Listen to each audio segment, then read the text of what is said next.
BA complete करने के बाद और टीचर ट्रेनिंग कोर्स करने के बाद, जॉब करने के बाद अब मैंने अपने महापुरुषों को पढ़ना स्टार्ट किया है।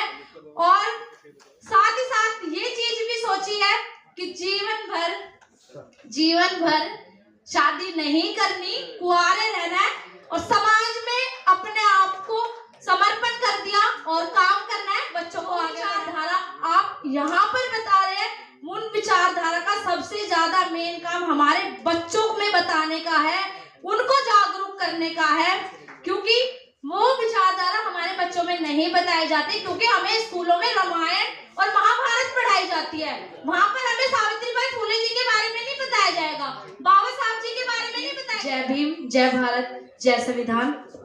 मेरा नाम शिवानी ढाका है और मैं सृष्टिकर्ता वाल्मीकि पाठशाला चलाती हूँ और मैं शिक्षिका हूँ। और पाठशाला वाल्मीकि मंदिर में चलती है, जहाँ पर समाज के सभी बच्चों को मुफ्त शिक्षा दी जाती है और साथ ही साथ सभी बच्चों को स्टेशनरी भी मुफ्त मिलती है। और यह कार्य करते करते मुझे 1 साल हो गया है और 1 साल के अंतर्गत मैंने अभी नेक्स्ट संडे एक और पाठशाला स्टार्ट की है, वो भी वाल्मीकि मंदिर में की है, नजफगढ़ में। वहां पर भी पाठशाला स्टार्ट हुई है, सभी बच्चों को मुफ्त शिक्षा दी जाती है। वहां पर मैंने टीचर अलॉट किया है जो बच्चों को पढ़ाते हैं और साथ ही साथ स्टेशनरी भी फ्री है। जिस तरह हम अपने महापुरुषों की विचारधाराओं को इतना बढ़ा रहे हैं, बट उसी के साथ साथ उनको हमें अपने जीवन में भी लाना चाहिए। हमने क्या किया वो चीज मुझे नहीं नजर आती।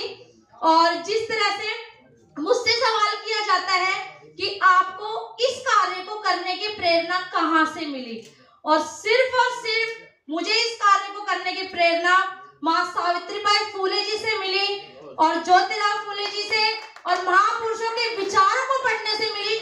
मुझे इस काम को करने की प्रेरणा सरस्वती से नहीं मिली, क्योंकि ना ही उन्होंने हमें ऐसा कुछ बताया, ना ही कोई ज्ञान दिया, ना ही ऐसे कोई विचार मुझे उनके लगे।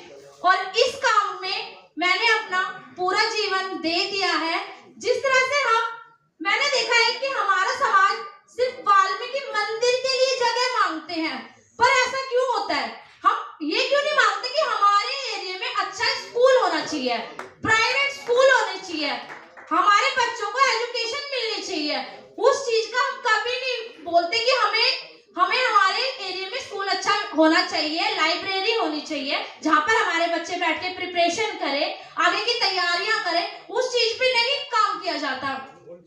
जिस तरह से मैं बोलना चाहूंगी कि शिक्षा के जहाज कुछ इस तरह से डुबाए जा रहे हैं, स्कूलों और कॉलेजों को बंद करके लोग रैलियों में बुलाए जा रहे हैं। तू कब तक मुफ्त के राशन का मजा लेता रहेगा ऐ आम आदमी? तेरे बच्चे जिस्म से नहीं दिमाग से अपाहिज बनाए जा रहे हैं। और ये रियलिटी है, हमारे बच्चों को रैलियों में ले जाया जाता है। यहाँ तक कि मेरी पाठशाला में कम से कम मैं 50 बच्चों को पढ़ाती हूँ और साथ ही साथ नजफगढ़ की पाठशाला में 50 बच्चे वहाँ भी पढ़ते हैं। बच्चों के एडमिशन तक मैं कराती हूँ, बच्चों के पेरेंट्स टीचर मीटिंग में मैं जाती हूँ उनकी माँ बन के, और सिर्फ इसलिए कि जो विचारधारा आप यहाँ पर बता रहे हैं, उन विचारधारा का सबसे ज्यादा मेन काम हमारे बच्चों में बताने का है, उनको जागरूक करने का है। क्योंकि वो विचारधारा हमारे बच्चों में नहीं बताई जाती, क्योंकि हमें स्कूलों में रामायण और महाभारत पढ़ाई जाती है, वहाँ पर हमें सावित्रीबाई फुले जी के बारे में नहीं बताया जाएगा, बाबा साहब जी के बारे में नहीं बताया जाएगा। मैंने खुद बीए कंप्लीट करने के बाद और टीचर ट्रेनिंग कोर्स करने के बाद, जॉब करने के बाद अब मैंने अपने महापुरुषों को पढ़ना स्टार्ट किया है। और साथ ही साथ ये चीज भी सोची है कि जीवन भर शादी नहीं करनी, कुंवारे रहना है और समाज में अपने आप को समर्पण कर दिया और काम करना है, बच्चों को आगे बढ़ाना और जागरूक करना है महापुरुषों को लेके। धन्यवाद, थैंक यू सो मच। समय कम है, धन्यवाद।